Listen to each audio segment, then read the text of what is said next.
Hola, ¿cómo están? Bienvenidos a la Hora Liberal. Estamos esta semana junto a Ignacio Briones y Javier Álvarez, que está de vuelta, nos acompaña. Muchas gracias por la invitación. Siempre nuestro amigo empresario, ingeniero, analista a esta altura también, tiene muy buena Claro, opinólogo ya. Un agrado tenerlo a Javier, siempre Fogueado. Nos ilumina. Siempre. Oye, qué increíble. Tenemos una pauta de temas notablemente interesante y extensa, porque ha pasado muchas cosas. O sea, Perú, por ejemplo. Perú ya para mí es un caso... Yo ya no he visto las fotos hoy día, a ver, lo voy a mirar. Creo que eran hoy día. mil votos de diferencia. Mira, ya a esta altura lo mismo si la miráis hoy día, mañana, ayer, una semana más. Queda tiempo todavía. Todavía la diferencia es muy menor, se revirtió a favor de Keiko, pero sean muy poquitos votos, cientos, miles de votos, y todavía están como un poco más del 98%, pero todavía quedan dos hitos. Uno, las actas que fueron impugnadas, y las van a revisar uno a uno, y al parecer la mayoría de las actas son actas de zonas urbanas donde Keiko tendría alguna mayoría. Y queda voto extranjero, parece todavía, ¿no? Claro, y el voto extranjero, por lo que entendí, lo tienen que llevar físicamente para que se cuente. No es que se reporta, no, lo tienen que llevar físicamente para que se incorporen al conteo, y por eso ha demorado un poco más, donde Keiko pasó una mayoría muy importante, ¿no? 60, 70% en Chile, en Estados Unidos, en Argentina. Por suerte que existen los aviones, si no... No.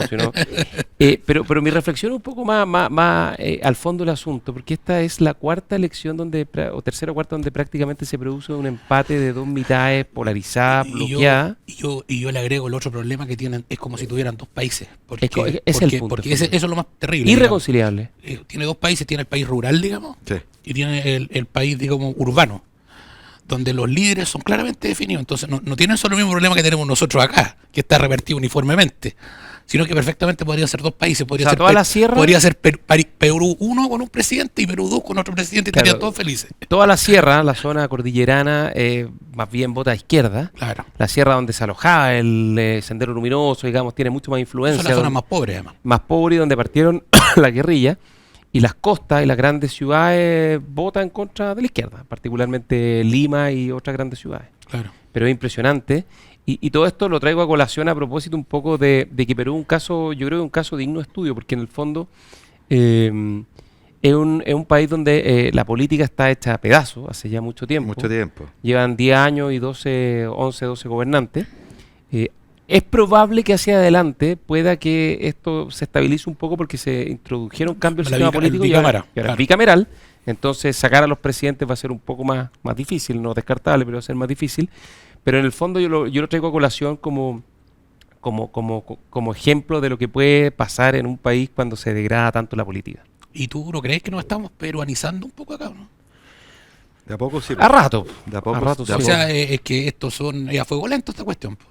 Yo creo que lo que nos estamos pareciendo en que Chile tenía una gran gracia, que era que sus partidos políticos son partidos políticos de larga trayectoria, muy asentados, digamos, en ciertos grupos de la sociedad, y representan muy claramente ciertas ideas o ciertos sectores, y eso cada vez se está volviendo más difuso, ¿no? Tanto por la derecha como por la izquierda se fundan partidos, se fundan movimientos, y el carisma del líder, el caudillo, es cada vez más importante. Pero además que esta elección, o sea, hace rato ya en el Perú, pero esta elección solo lo confirma.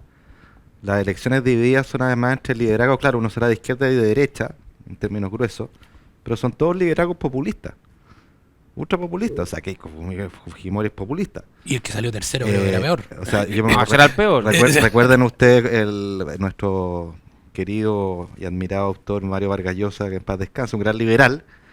En la elección entre Keiko y Humala, en su momento dijo que había que elegir entre el SIDA y el cáncer. Claro. Sí, Jaime Bailey dijo algo más doloroso: estirparse, no lo vamos a decir para que no nos reten, estirparse el lado izquierdo o derecho de... Claro. Ya saben dónde. Pero es bueno el punto. Con su habitual elocuencia, es Jaime bueno el Bailey. punto que tú haces, porque en el fondo, claro, por un lado el contraste te hace valorar enormemente lo que uno tiene. O sea, han pasado casi una semana de la elección y todavía no se sabe el resultado final. O sea, aquí se sabe a las 7, 8 de la tarde la segunda vuelta, y está claro, los candidatos reconocen. Sánchez, que cuando iba ganando dijo, nosotros vamos a reconocer los resultados, y ahora no quiere, No, pone en duda el reconocimiento de resultados. Yo creo que esa llegada tan cercana es casi estadísticamente improbable. O sea, es muy poco. O sea, son millones y puede millones pasar de votos. 9 millones por lado y que lleguen a 1000 votos. A 500 y lo más el paradigma es que el que perdió Sánchez le ganó por muy poco en la primera vuelta al tercero. Que fue casi A igual. López Aliaga, sí.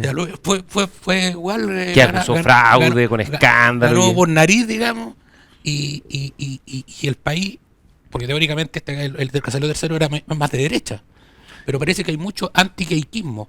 También. Entonces hay mucha gente. El antifujimorismo es muy fuerte. Antifujimorismo. Entonces eso hizo Con razón, digamos. hizo que creciera este gallo al punto de casi ganar la elección o estar ahí, digamos. O sea, a mí me parece increíble que Sánchez, que se declara heredero de Pedro Castillo, que fue un desastre, que terminó con un autogolpe patético, que incluso se ponía el sombrero, El mismo sombrero. el mismo sombrero de Pedro Castillo, logre sacar un poquito menos, pero logre sacar más o menos la misma cantidad de votos. O sea, en el fondo estar al borde de ganar la elección presidencial después de lo que fue la experiencia de Pedro Castillo. No, pero Perú además es como... Siempre hay que tenerlo en la vista porque es como el extremo. A tu pregunta, si uno no se va pareciendo a Perú, sí, estamos a gran distancia, pero poquito a poquito. Piensen que en Perú tenemos un nivel de corrupción política tal que todos los últimos presidentes se han ido presos, de todos los colores. Una fiscalía muy autónoma, ¿eh? Y tribunales muy autónomos. Y tiene un buen banco central también. Eso hay que reconocerlo. Pero el Parlamento, digamos, es corrupto, es lo más clientelar que hay, es muy fragmentado, pese a que hay pocos partidos políticos. O sea, cada diputado realmente Es una pyme. es una pyme en sí mismo, y eso se parece a lo que ha ido ocurriendo en nuestro país. El nivel de informalidad laboral que existe en Perú es impresionante. O sea, 3 de cada 4 trabajadores son informales. Es En terrible. Chile estamos en 28 de cada 100, 30%, claro. a gran distancia, pero cada año empeorando un poquito. O sea, yo diría uno tiene que tomarle el pulso a este tipo de cosas y entender que las buenas instituciones y las sanas instituciones democráticas hay que cuidarlas, precisamente porque cuando uno lo hace poquito a poquito te vas derivando en esto y el cáncer populista se te va enquistando. Y lo digo a propósito de la acusación constitucional que hay ahora contra el ex ministro Grau, que vamos a hablar después, pero lo pongo arriba porque uno digamos, tiene que cuidar las formas republicanas, ¿ah? No es inocuo, las formas importan en la vida en todos los ámbitos y en el ámbito institucional y democrático es fundamental. Oye. Vamos a volver al viejo tema de la reforma política necesaria. Como Oye, dijo pero- Andrés Velasco esta semana, dijo, la política es todo, el resto es música, dijo. ¿Ah? Oye, a todo esto, no sé si vieron la encuesta CEP, yo me traje mis notas acá, que hace un zoom sobre el estado de la política y de la democracia en Chile. Y fíjate que me parece que de la encuesta CEP, que en general no trajo buenas noticias para nadie, ni para el gobierno, ni para la oposición, y podemos comentar un poco después en profundidad la CEP, si hay algo que da un poquito le mete aire por la ventana a la conversación, es ese zoom que hace sobre el tema de la democracia, particularmente por algunas cosas, ¿no? Primero, la gente, sí, esto es malo, considera que la democracia en Chile funciona bien reguleque. 50% dice que funciona regular y 27% dice que funciona mal o muy mal, lo que quiere decir que el 77% de los chilenos o está disconforme o no está conforme. Claro. Y solo un 23%, perdón, considera que funciona muy bien. Pero después le preguntan a las personas en la encuesta CEP si la democracia es preferible a cualquier forma de gobierno, que siempre la hacen versus a veces es preferible un régimen autoritario. Y los que dicen que la democracia siempre es preferible son el 54%, que son 7 puntos más que la anterior medición. Y los que dicen que a veces es preferible un régimen autoritario son solo el 15%, que es una caída de 8 puntos porcentuales. Yo creo que eso es una buena noticia. Es una buena noticia, pero es como anti lo que pasó realmente. Porque que haya ganado José Antonio Kast debe haber mostrado una tendencia en el otro sentido. Es que lo que pasa es que yo creo que es consistente porque José Antonio Kast, como candidato de segunda vuelta en adelante y como presidente, ha mostrado un talante mucho más abierto a los acuerdos. O sea, menos autoritario que claro, que era. un talante mucho más democrático. O sea, ya nunca más volvió a saludar a los Orban, a los Bukele, y está más concentrado en su gestión y en buscar tener cierta base de consenso, ¿no? Por ejemplo, a propósito de lo que dices tú, Javier, en la misma encuesta preguntan si prefiere líderes que busquen acuerdos o líderes que También marquen sus posiciones, también me llamó la atención, aunque no haya acuerdo. También me llamó la Eso atención. es casi medio esquizofrénico, porque Claro. los que dicen que prefieren líderes que privilegien los acuerdos son el 66% de los encuestados, son 4 puntos más, y los que dicen que no, gente más bien que marque su posición, estilo lógica sin filtro, por decirlo de alguna manera, es un porcentaje muy minoritario. Ahora sí, ahí el presidente Kast va a tener que ponerle un poco más de empeño, Sí, porque sale mal. cuando preguntan si usted considera que el presidente José Antonio Kast es una persona dispuesta a llegar a acuerdos con la oposición, el 51% dice no, y el 30 y y tanto. el 44% dice sí. Que no es tan poco, yo pensé que iba a ser un No, poco no menos. tampoco. No sé cómo lo ven esta parte. O sea, bueno, yo creo que el presidente Kast construyó su discurso y esa quizás la imagen que muchos chilenos tienen, particularmente quienes votaron por él, de que los acuerdos, bueno, en su mejor versión, digamos, no son algo que lleva necesariamente algo positivo, y en la peor versión y más difundida en campaña, era que una suerte de claudicación, de amarillismo, Cobardía. que con la izquierda no se puede acordar nada. Y yo creo que ese mensaje, a punta de repetirlo y asociarlo al carácter, permeó bastante. Y eso creo que se refleja en la encuesta. Ahora, es cierto, como tú dices, que una vez electo el presidente Kast ha dado más bien señales de mayor moderación, de apertura, que estará por verse cómo se fraguan en si va a haber voluntad de acuerdos o no. Pero yo creo que esa pregunta refleja claramente el posicionamiento que él trató de darle y cuál ha sido el posicionamiento del Partido Republicano. O sea, si uno recuerda, en el gobierno anterior el Partido Republicano prácticamente no estuvo para nada en ninguna reforma relevante, incluyendo pensiones, incluso en algunos aspectos de seguridad, en fin. Entonces, creo que cosecha aquello que se sembró, y veremos si esa actitud va cambiando desde ya por el propio presidente y el gobierno que encabeza. Ahora, la cuenta presidencial un poco reflejó un talante más proclive a los acuerdos, ¿no? Sí. Y esto que te estén Sí, dando más tiempo la discusión en el Senado Y no, a la reforma. claro, bueno, un discurso más bien poco agresivo, además. Muy poco agresivo, más bien Súper buen tono. soy o sea. buen tono. Entonces, pero a mí hay otra cosa que me... Que te llamó la atención de la Sí, encuesta, a ver. o sea, a ver, no tuviste el aire por la ventana, entonces... Ah, a mí- que esto aire un poquito, no sí, mucho. a ver, no, yo te digo, en general, en resumen, para mí las expectativas de los chilenos están bien malas. Eso en Malas, general, malas, sí. ¿no es cierto? Pero hay algunos síntomas que encuentro que son interesantes de ver. En las instituciones más confiables aparecen la policía, la PDI, Y el ejército, Carabineros, el ejército y las universidades. sí. Yo creo que eso es una buena señal Sí, de que las personas sí. por lo menos Buena. confíen en la universidad. Y te agrego, las empresas también han subido su empresas mejora, también. su evaluación. O sea, ojo, todas las instituciones suben. Lo que pasa es que hay algunas que están en el piso -10 y suben al -8, como el Congreso, pero todas las instituciones mejoran un poquito. Lo otro es que la mayoría de las personas, un 66%, cree que el número de empleados públicos es demasiado alto. Eso también lo encuentro interesante. O sea, aquí debería haber, nosotros volvemos como el sistema político, como volver a hablar de la movilización del Estado, digamos. Y te lo complemento, también un alto porcentaje dice que hay que recortar el gasto público. Sí. Pero no a costa de beneficios sociales. Y lo Eso, otro- en eso la gente ahí distingue. Y lo otro Y hay es una contradicción vital. Pues. Lógico. Y lo otro es que hay un grupo de varias preguntas que se refieren al tema del orden público Sí.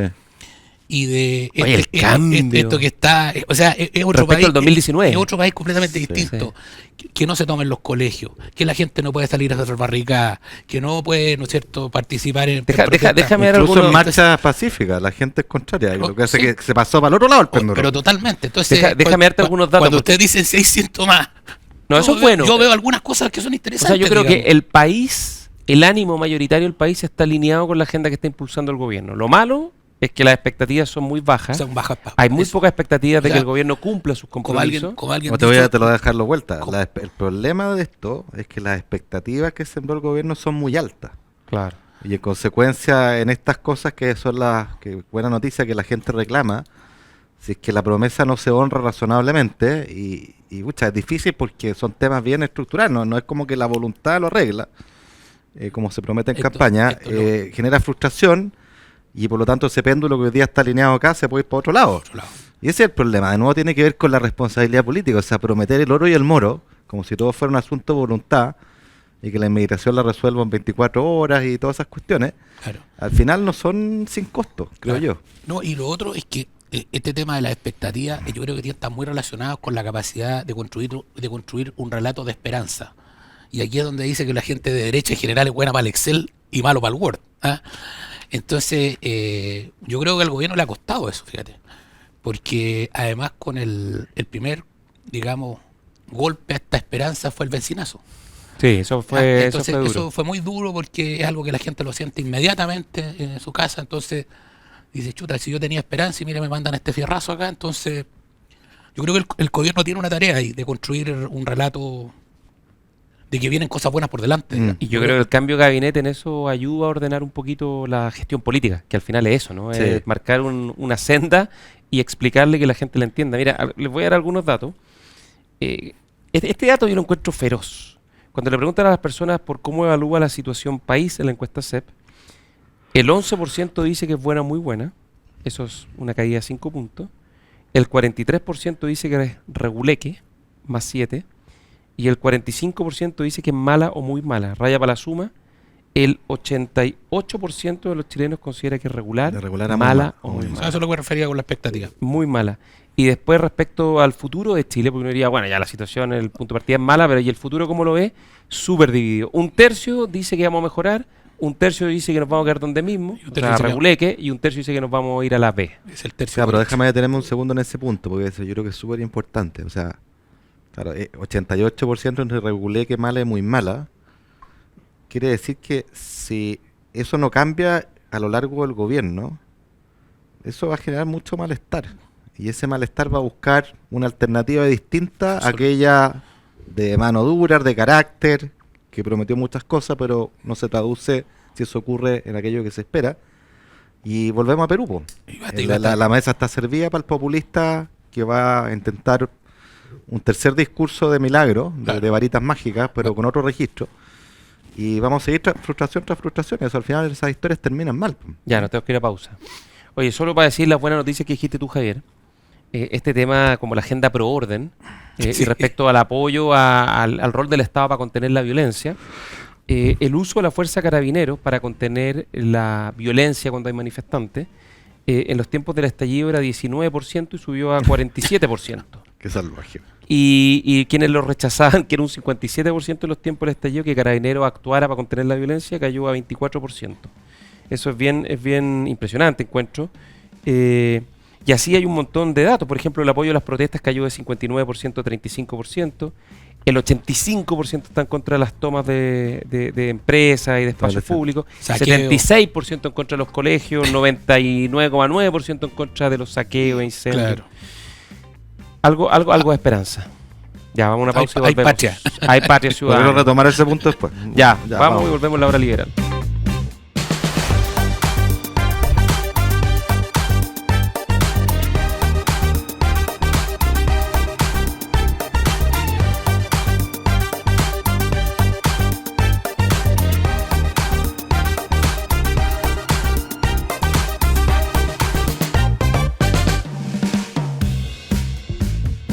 Estamos de regreso en la hora liberal, Radio Agricultura, Agricultura TV. Y a propósito de Agricultura TV, Javier Ignacio, ¿saben ustedes que estamos llegando a 1.600.000 hogares? 1.600.000 hogares. Así que nos ven en muchísimos hogares en nuestro país. Y nos pueden encontrar en BTR, Canal 47, Claro, Canal 518, GTD y Tesur, Canal 143, Mundo 114 y Zapping 166. También en el YouTube de Agricultura TV, porque Agricultura lleva 90 años comprometido con Chile. ¿Cómo lo hice? Perfecto. No, ya te lo compro el tiro. Ignacio, tú querías. Animar el festival. de Sí, Viña. nos vamos a No. cambiar de rubro. Ya, Ignacio, dale tú. Ahora entiendo por qué en la calle me saludan, me reconocen tan popular el La programa. voz, la voz. Ahora un rostro por este Sí. 1.600.000 Oye, hogares. no, iba a decir que en esa buena noticia de que hoy día la mayoría de la ciudadanía respalda a Carabineros, está en contra de los saqueos, las tomas, que son manifestaciones de fuerza inaceptables, creo yo. Claro, es buena noticia, pero también da una señal de alerta, de alarma, porque esas mismas personas, las mismas, estaban en la postura contraria, las proporciones eran exactamente las inversas en 2019. Y algo que hemos repetido mucho en este programa. Acá el llamado es no solo a pedirle a las autoridades, sino que los ciudadanos tienen que hacerse responsables, porque con sus acciones o con sus Omisiones. omisiones o su respaldo a determinada ola en un momento u otro, eso es maní para los parlamentarios. Los parlamentarios, muchos de ellos se mueven al son de qué es lo que es popular. Entonces, cuando es popular el saqueo y la toma, los parlamentarios van a hacer eco de esa caja de resonancia y viceversa. Por lo tanto, la responsabilidad última es del ciudadano. O sea, acá no puede ser como que cambiemos de A a la Z, Claro. ¿ah? Como si nada, como si esto fuera a cambiarse de camisa o de suéter. Es una cosa de principios, de valores fundamentales. Las sociedades requieren orden, requieren instituciones que resguarden ese orden y que tienen que ser respaldadas, pero no puede ser que un día sí y otro día no, porque cuando tú dices no, das el espacio, ¿no es cierto?, para que los delincuentes y la violencia cunda, y eso no termina bien. Es Entonces, como los animadores matinal, ¿no? Que por supuesto, se dan mueven, opiniones de 180 grados contrapuestas A lo que hoy decían día a hace lo 4 que años, decían claro. en el 2019. porque son lo más parecido a muchos políticos. Olfatean mejor que nadie cuál es la ola popular en su minuto. Se mueven de acuerdo a la popularidad, pero estas son cosas de principio. O en algo contraintuitivo, la propuesta del Partido Comunista de quitarle los dientes a la ley Naim Retamal. Eso es lo mismo, pero al otro sentido. Es decir, quiero mi barra brava. Sí, po. Quiero que mi barra brava esté conmigo, ¿no es cierto? Ahora uno podría decir que los comunistas en esto tienen una cuestión admirable, que son fieles a sus Son principios. sistemáticos. Debilitar a Carabineros lo van a perseguir siempre, Claro. aun cuando sea impopular, porque Claro. mucha que es impopular decir vamos a derogar la ley Naim Retamal. Y hablarle a la barra brava también.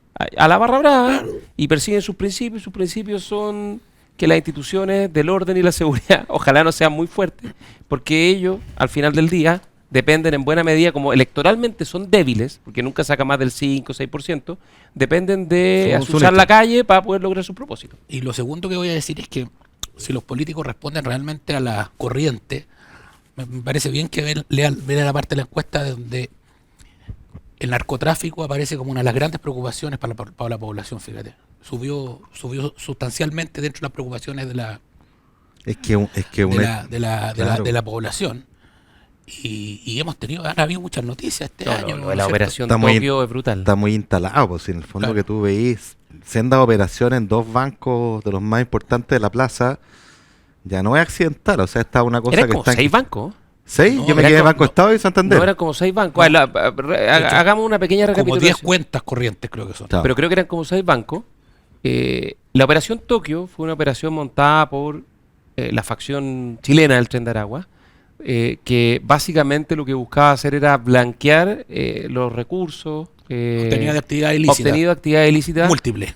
de múltiple naturaleza, como por ejemplo Secuestro, trata de personas, prostitución, Secuestro. y la cobra de narcotráfico. comisiones a las fiestas que se organizan en distintos lugares de Santiago. Ellos van y dicen, hay un relato de que alguien está organizando una fiesta y lo recibió una visita al Tren de Aragua y le dije, usted me tiene que depositar en esta cuenta, que es una cuenta El- que era, creo que de criptomonedas. El creada por organizador. El organizador es el que tiene organizador que pagar. Tenía que Claro. pagar $16.000 por hacer la fiesta. Claro. Llegaron y le cobraron una comisión. Bueno, y primero yo quiero decir que hay que reconocer el trabajo de la PDI y la Fiscalía. Porque obviamente esto es muy preocupante, pero también habla muy bien de Chile, que la Fiscalía pescó toda esta red, no sé si a toda la red, pero parte importante de esta red, y hoy día están en prisión. Y con la estructura claramente identificada y con la posibilidad cierta, digamos, de neutralizarla al menos por un tiempo, porque la pillaron, la encontraron a través de investigaciones que probablemente quizás, y hablemos un poco de eso, la unidad de análisis financiero, los bancos quizás no tuvieron toda la proactividad para denunciar lo que había que denunciar. Pero lo que esto te muestra es que, como es bien sabido, el crimen organizado actúa en la sombra hasta donde puede actuar en la sombra y en algún minuto tiene que empezar a infiltrar las instituciones porque necesita que sus actividades finalmente, y especialmente los recursos, se blanqueen para poder utilizarlos. Claro. O sea, yo pienso que o sea, lo primero que tú decías, esto está tan instalado no solo porque se repite ese tiempo, el narco, sino que tenemos pruebas concretas de que empieza a penetrar en muchas partes. Hemos visto penetración en las Fuerzas Armadas, recuerden ustedes, Sí, en el esos avión. aviones, sí, en la justicia, ahora en los bancos de la plaza, En las policías también. en las policías, por cierto. Y cuando uno tiene un problema que sabe que el tamaño ya no es una cosa irrelevante, sino que se está transformando en algo que eventualmente puede ser inmanejable, y creo que es deber de la política pública responder a la altura y ser súper pragmático.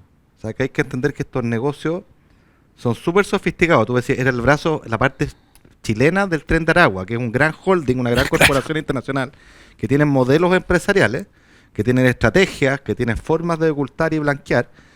Y si el Estado no está a la par de esa infraestructura, de ese tamaño, nos van a pasar por arriba. Entonces, Además que es difícil porque es muy descentralizado. O sea, eso tiene no. una estructura vertical, pero tiene su... Entonces, tiene un headquarter, pero tiene sus oficinas regionales que atienden a sus clientes. claro, entonces, más allá de la ideología, porque ha habido varios debates en este tema, yo lo que quiero decir, si uno ve esto como a la altura del problema y lo enfrenta con pragmatismo, uno debería decir, a ver, número uno, necesitamos mucha inteligencia en nuestra Absolutamente. policía, porque esto es inteligencia, información y saber extraer valor de esa información. ¿Inteligencia para qué? Para seguir la ruta del dinero. O sea, al final los narcos mueven plata y uno los pilla si es capaz de encontrar por dónde se va la plata y a dónde llega. Tres, por lo mismo, tú necesitas una unidad de análisis financiero a la altura. La chilena es algo nuevo, tiene un presupuesto 6 millones de dólares, entiendo que son 40 personas. Está bien, cuando esto era chico puede ser, pero hoy día crece, entonces necesitas sofisticar y ampliar eso Claro, y usar herramientas. y hacer herramientas. Y tercero está toda esta discusión del secreto bancario, que uno la entiende y la comparte en términos de proteger la privacidad de los datos individuales. En eso yo no me pierdo un segundo. Pero tú tienes que poder combinar aquello, ¿no es cierto?, dar garantías razonables de aquello, con dar una facilidad práctica para que efectivamente tú puedas pillar diligentemente, a tiempo y en forma, la ruta del dinero antes que los tipos se te escapen. Porque el dinero se mueve rajado, ¿no? Y yo siento que ese debate estaba quizás mucho más cargado por lo ideológico, decir, no, esto no levantar, es el levantamiento del secreto bancario, ¿no es cierto? Pero el Con sena- autorización judicial. En Entonces- el fondo es levantarlo Claro. sin autorización judicial. Claro, entonces yo lo que diría, uno debería explorar un camino, una autorización judicial, Fast track. fast track, Claro. una unidad dedicada judicial a esto. Es como flagrancia, digamos. Claro, y si no O responde, con revisión ex post también podría o ser. con revisión ex post, y si no responde en 24 horas se da por aprobada, y por supuesto la solicitud de acceder a las cuentas tiene que ser en casos muy justificados. Claro, y en o el casos... miedo esto del gran hermano también es que quede registro de las revisiones que puedan hacer los propios funcionarios, digamos, porque Exacto. eso pasa, por ejemplo, por judicial ahora, que se ve de repente que hay gente que revisa una carpeta judicial que no tiene nada que ver con el juicio, digamos. Claro, pero uno tiene que tener súper harto ojo con el gran hermano. Yo siempre Sí. le tengo mucho respeto porque el Estado metiéndose en todo es complicado, es muy complicado y es una violación de la libertad. Pero obviamente la vida en sociedad admite, ¿no es cierto?, que toda la legislación de alguna manera es una restricción justificada de nuestros ámbitos de libertad Claro. en aras del bien común. Entonces, bajo ese principio uno diría, ¿cómo no vamos a poder ser capaces de encontrar espacios que den lo suficiente resguardo, pero que permitan que las diligencias sean oportunas? Claro. O sea, ¿por qué no podemos emular los mejores modelos de países que aspiramos, que admiramos, y aplicarlos acá? Sobre todo si estamos viendo que esta cuestión se nos está metiendo, se nos está metiendo y se nos está metiendo. Y volviendo a la CEP, la sabiduría popular también dice lo mismo. Hay mucha gente que se movió desde que yo no quiero perder mis derechos por cuidar el orden público, y ahora ya hay varios que dicen que, mira, yo estoy dispuesto a perder parte de mis A derechos restringir sociales, libertades, sí. para a perder parte de mis libertades con tal de poder combatir digamos, Es que eso a es los lógico porque delincuentes, en el digamos. fondo si no hay un mínimo de orden y seguridad no hay libertad. Exacto. Pero sí, Y la seguridad es como el primer anhelo humano, el primero de todo. Pero eso la gente lo percibe. Sí. O sea, es una cuestión... pero mira, además hay inconsistencia en este debate, creo yo, del secreto bancario, porque ya existen organismos que tienen acceso a tus datos personales y la discusión no es si tienen o no acceso, sino que con cuántos resguardos tienen acceso. Claro. Impuestos internos tienen O sea, el acceso a mejor todos nuestros ejemplo, te impuestos. revisa hasta los calzoncillos. La tesorería, a propósito de los cobros del CAE, lo mismo. O la Contraloría cuando hace los cruces de los viajes de los funcionarios, la ida a los espectáculos. También, entonces, la pregunta es ¿dónde está el margen razonable? Claro. Y ese margen razonable uno tiene que evaluarlo en función de cuál es el tamaño del problema que tenemos. Y a nivel del narco y de la ruta del dinero, parece que ese problema se nos puede Que medir cuando en hay las manos. evidencia de que se puede estar cometiendo un delito, el Estado tiene que actuar. Nadie más va a actuar. El Exacto. Estado aquí no tiene sustituto, ¿cierto? Y por lo tanto, cuando hay una cierta evidencia, suposición razonada de que efectivamente se puede estar produciendo un ilícito vinculado al crimen organizado, Tiene que actuar con no todo. puedes esperar, porque No, tú con esperas, todo, con todo. se te escapa el salmón. Exactamente. Oye, yo quisiera agregar una cosa, además que, además de toda esta parte financiera, cortar la ruta del dinero que es clave, yo creo que hay dos cosas que son adicionales, o tres cosas que son súper importantes. Lo primero, históricamente el crimen organizado en la versión pre-2019-2020 se combatía con unidades especializadas de las policías, ¿no? S7, o S9, o S10. La PDI tiene sus propias unidades de, qué sé yo, cibercrimen, lavado activo. Creo que es una buena noticia lo que anunció el presidente Kast respecto a crear fuerzas de tareas especializadas integradas por ambas policías, la fiscalía y Muy buena distintas idea. unidades Muy buena. que se aboquen Claro. específicamente a estos fenómenos criminales, ¿no? Porque en el fondo tú necesitas conocer bien a lo que estás enfrentando y para conocerlo bien necesitas gente dedicada a esto hasta desarticularlo. Probablemente después va a aparecer otro y después va a aparecer otro y por eso anunciaron, creo que son 7 fuerzas de tarea que se dedican a esto. ¿Y qué es lo que hizo Colombia para enfrentarse? Y que pueden trabajar interoperativamente exactamente, también. que no se escondan la pelota Claro. y que compartan información. Y es lo que hizo Colombia para enfrentar al narcotráfico y a Pablo Escobar, ¿no? Que creó la fuerza de tarea que se fue a enfrentar con el cartel de Medellín y después fue a enfrentarse al cartel de Cali hasta que logró desarticular. No terminó el narcotráfico, pero sí lograron echar abajo a estas tremendas Mega bandas organizaciones, que entonces. pusieron en jaque al Estado colombiano, ¿no? Eso es lo primero.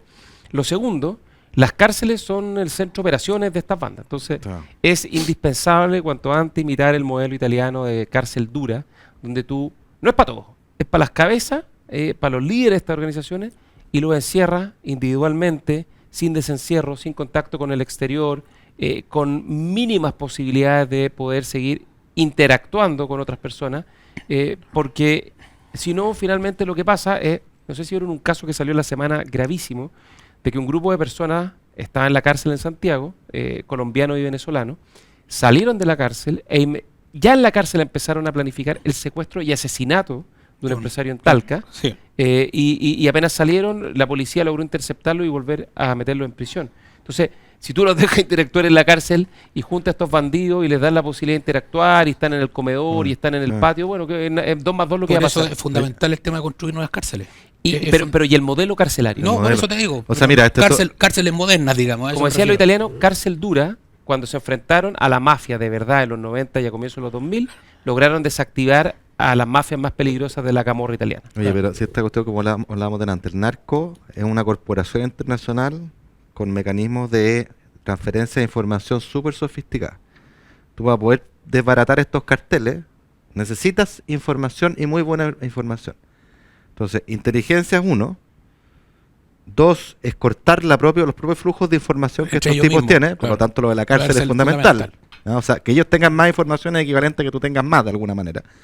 Y lo tercero, no, ellos existen esta idea de buscar el paraguas que englobe todas las piezas de información relevante para seguir la ruta del dinero. Y por ejemplo, tuvimos también ruido esta semana por el tema de los casinos, ¿no es cierto? Que se les va a cobrar IVA, parece que hoy día están en un limbo legal. A las plataformas de juego. A las plataformas de juego online, ¿no es Claro. cierto? De nuevo, o sea, ¿cómo no va a ser urgente regular los casinos online? Primero, para reconocer una realidad fáctica. 2, Claro. para cobrar los impuestos que corresponde. Pero tercero, en esta clave, Claro. que es capturar información. O sea, si tú permites que funcione en la ilegalidad, ¿qué información puedes tener acceso? Si tú lo regulas y los normas, puedes tener acceso y por lo tanto les corta o le hace más difícil una carretera informacional a los delincuentes, a los narcotraficantes.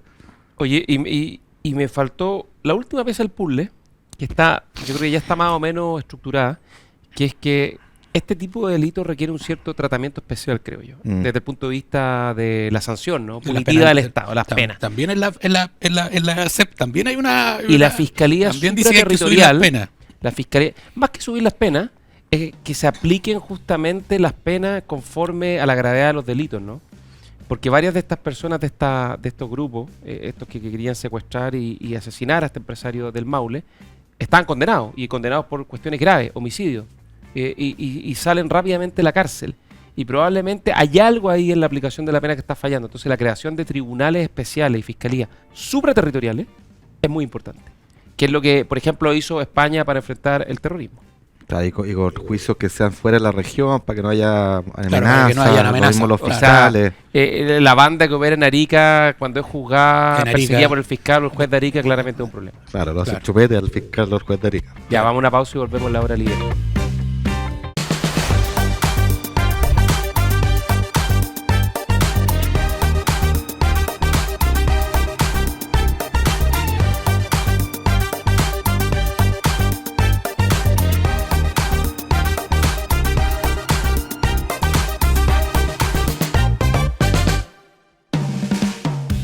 Estamos de regreso, la hora liberal, en nuestro último bloque junto a Ignacio Briones y Javier Álvarez y al 1.600.000 hogares que nos acompañan en Radio Agricultura por televisión, además de la radio, y en las múltiples plataformas, canales y formas de escucharnos o vernos en la hora liberal.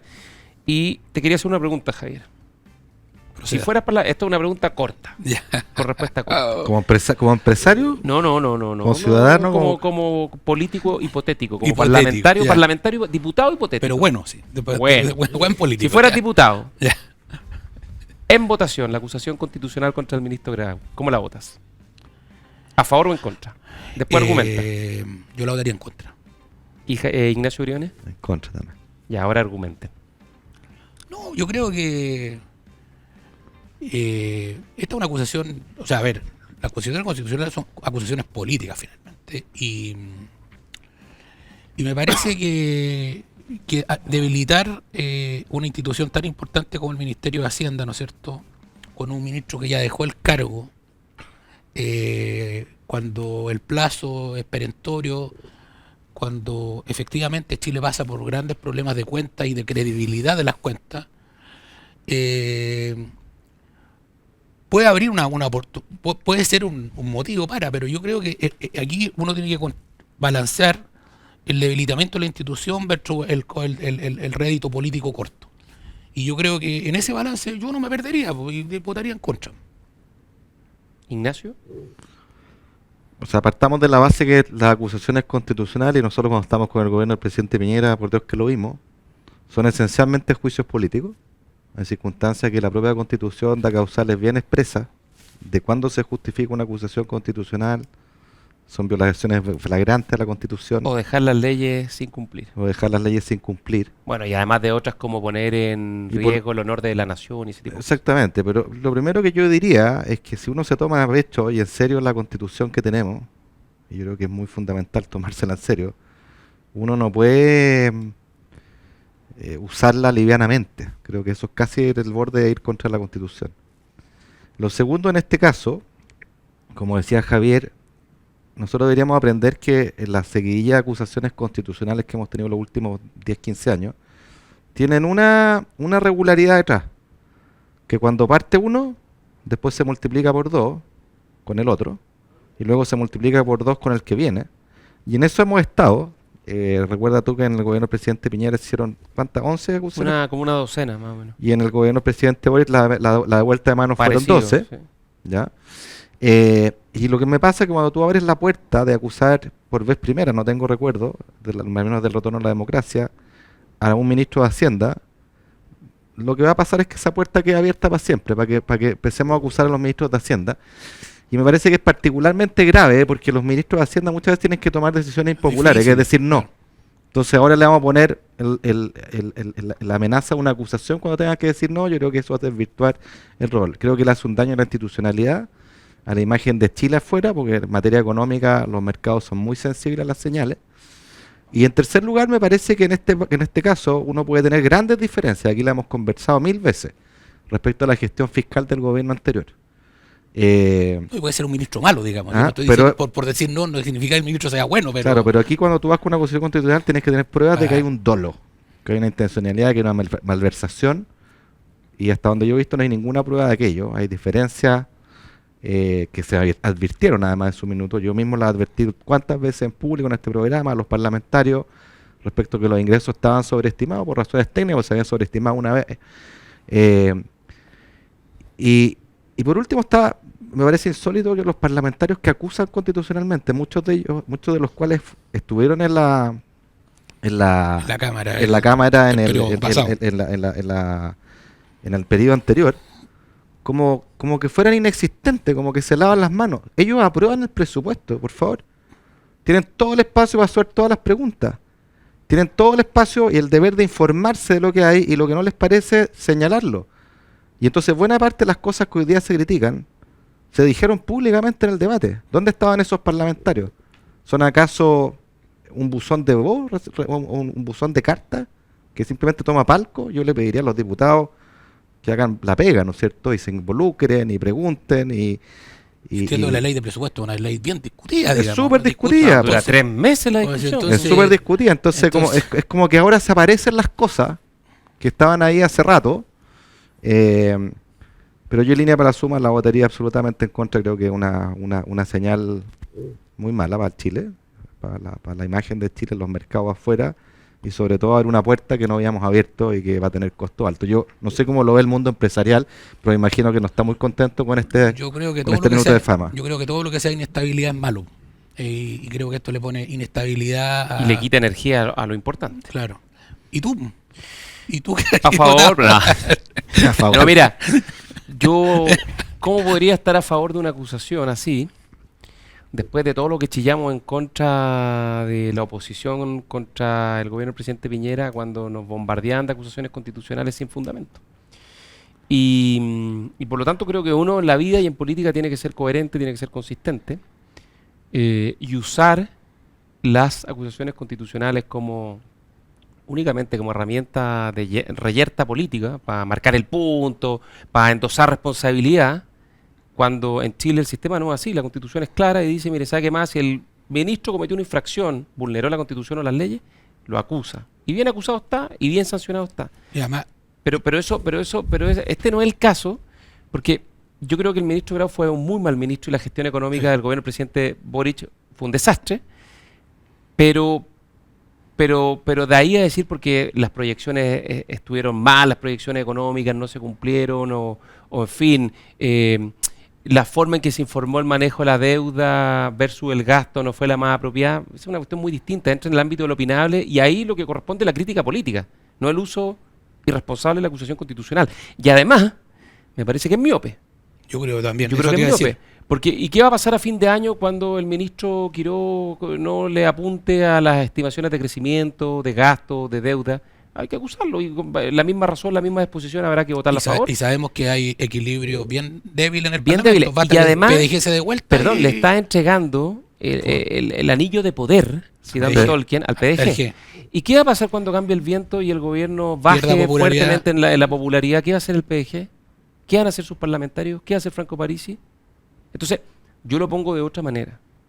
Yo sé que voy a decir algo que es imposible, pero yo creo que los parlamentarios de gobierno, si quieren cuidar al presidente Kast y a su gobierno, debiesen reflexionar seriamente sobre ¿Cómo la votar? conveniencia de avanzar con esta iniciativa. Es más, creo que el propio presidente Kast, el propio gobierno, debiese pensar si no vale la pena invertir en institucionalidad, en estabilidad y en llamar a que no se siga adelante con esta iniciativa, porque si no, a la vuelta de la esquina, estos mismos argumentos van a ser usados en contra del propio gobierno y lo van a debilitar y lo van a desangrar, Oye, tal como le Oye, pasó al presidente Piñera. y lo otro que yo creo, además ya también como empresario, es que yo creo que perder el foco, perder el rumbo. Pero la ciudadanía no Si aquí, entiende. aquí el rumbo es para otro lado.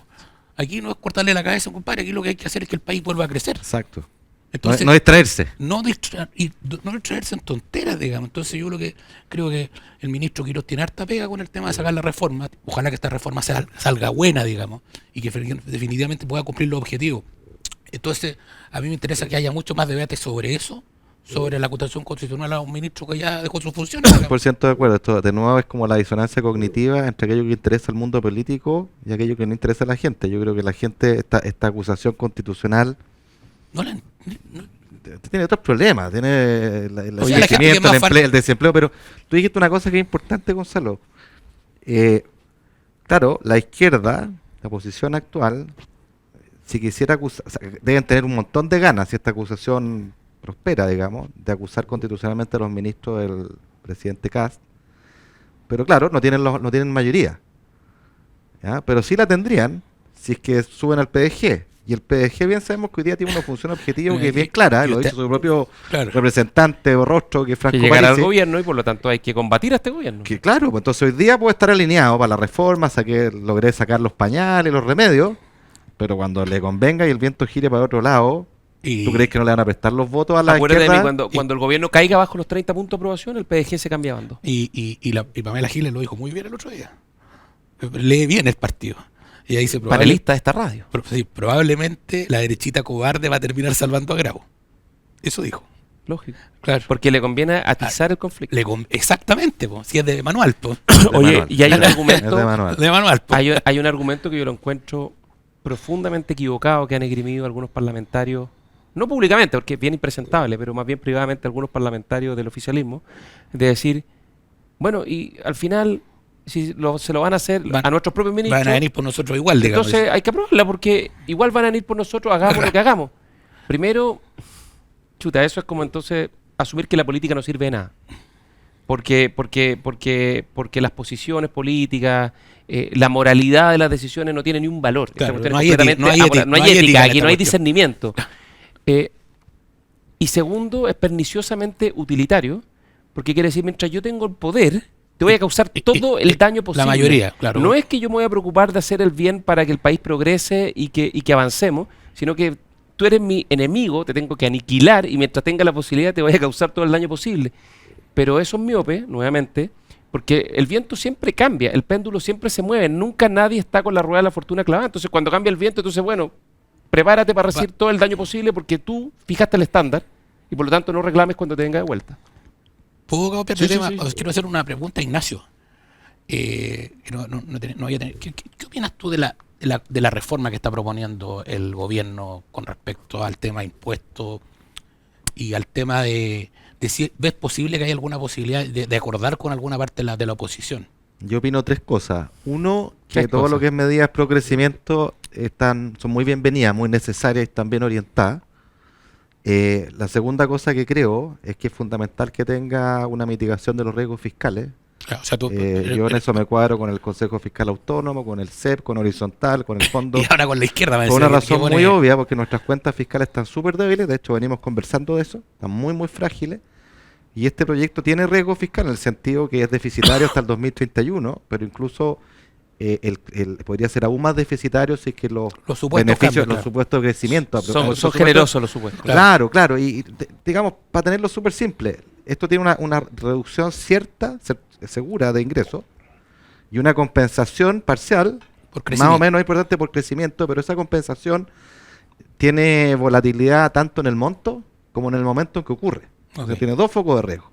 Y ahí lo que tú requieres es un principio prudencial básico en las finanzas públicas, sobre todo cuando trabajas con plata de todos los chilenos, no son Claro. tuyas. Tú en Claro. tu empresa podés tomar todo el riesgo que queráis. Luego, claro. ¿Ya? Que es ser conservadores. Y conservador implica mitigar los riesgos fiscales y eso implica poner plata arriba de la mesa. Y hay medidas sin necesidad de subir impuestos, de eliminar franquicias como la renta presunta, Las anacrónica. exenciones. Lo mismo las apuestas online, es ingresos, en fin, hay formas. Esa es la segunda cuestión. Y la tercera que yo creo que es importante, acá se habla mucho de la mega reforma. Yo no creo que sea tan mega No, reforma. tampoco. Yo creo que la reforma se queda corta, particularmente en permisos. Las medidas de permiso son todas bien orientadas, y hay unas bien importantes, pero hay varias otras que con más ambición se podrían meter o haber metido. Y te digo una cosa, La ley- no mueven la aguja. Por eso te digo, o sea, ayuda. En este frente. Ayuda, o sea, para que quienes nos escuchan lo tengan claro. Las propias medidas del gobierno dicen que esto implica, en el escenario optimista que hay detrás, un aumento de crecimiento de 0,6, 0,7 puntos, de 2 a 2,7. Y nosotros queremos pasar al 4. Estructural, digamos. O sea, Estructural, o sea, ¿ya? ya. Y nosotros lo que deberíamos aspirar es crecer al 3,5 al 4. Entonces, para eso faltan un montón de cosas Sí. y falta ambición ahí. Entonces, en permiso, ¿dónde está la ley Lafkench? Por ejemplo. ¿Dónde está volver al espíritu original de las declaraciones de impacto ambiental, los días? ¿Dónde está la evaluación voluntaria temprana?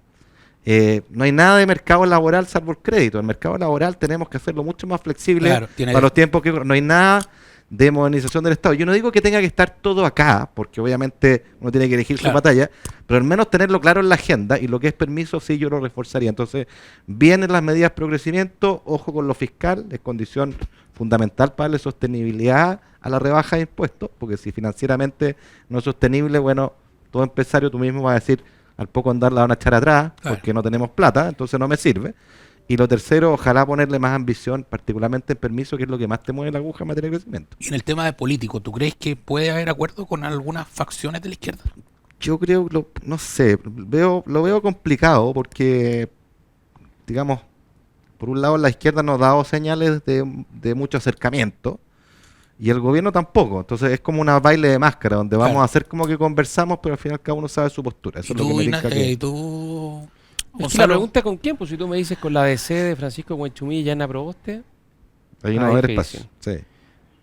con El Partido Socialista, el el Partido PPD. Socialista de quién, digamos, ya Urresti, la Paulina Bodanovich. que son buenos parlamentarios, creo yo, pero en esto no tienen, creo, el músculo político para embarcar al PS en esta aventura de llegar a un acuerdo con el gobierno. Ok.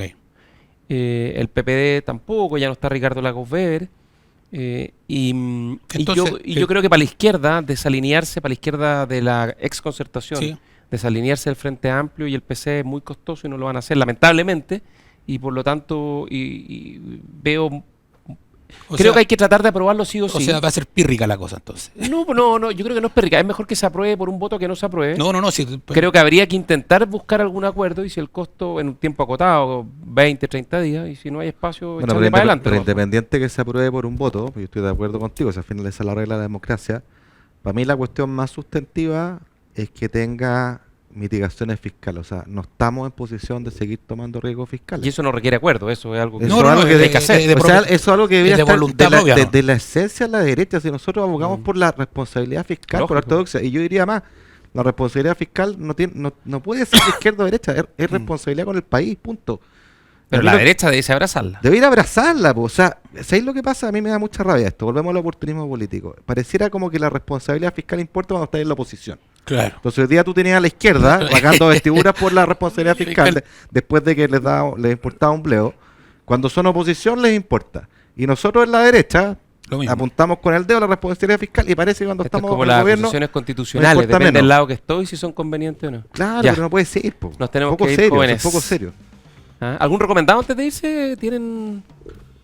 Yo traje uno. Sí, Ya. yo tenía uno. Estamos en tiempo mundial, estamos futboleros. verdad. Acá salía en Netflix un documental demasiado entretenido sobre Brasil, campeón en el Mundial de Estados Unidos del 94, el último Mundial en Norteamérica. Esa era una selección extraordinaria que los brasileños la odiaban al comienzo del Mundial, la selección de Parreira, con Bebeto, con Romario, Ah, bueno. con Maciño, Sí. con Raí, con Aldair, con Dunga, con Branco, con Leonardo, el famoso codazo que le puso a Tab Ramos de Estados Unidos. Y lo más entretenido porque aparecen los mismos, están un poquito mayores ya. Más gordito y con menos pelo. Y qué lindo fue ese mundial y esa final brasilera. Así que lo recomiendo en Netflix, el Brasil 94. Ya, Bueno, listo. nos vamos ya. Chao, chao.